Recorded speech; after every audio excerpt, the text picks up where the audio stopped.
The Festival of Enterprise is a tremendous event celebrating entrepreneurship and enterprise across the Greater Manchester City region. It's about bringing together people who are wanting to start a business, looking to scale a business and looking to grow their business even further.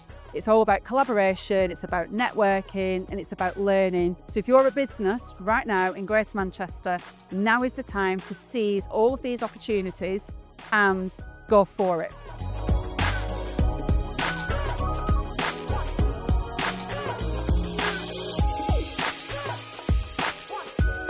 I think the main thing is for businesses to see that they're not isolated, that there's massive community of businesses, sole traders, micro businesses that can come together, connect and network and actually learn from each other. And I can see it today. And most probably there's collaborations going, which is really exciting.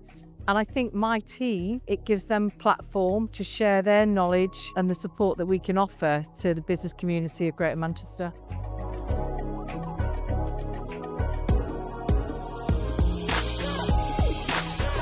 Early stage companies, they need that first lift. The whole essence of being an entrepreneur is a lonely road. And I think what we need to have and what an event like this gives you is an ability to meet people who are in the same boat as you and meet people who can provide services or introductions that can help you as well. I just think that with anything like this, if there's one thing, just one nugget that you take away from it, it's made it worthwhile. Whether that is a contact, whether it's a piece of advice that you really needed and you didn't realise you needed, it's priceless. It's also a great opportunity for businesses to meet other like-minded individuals. They are on the same path for searching for success.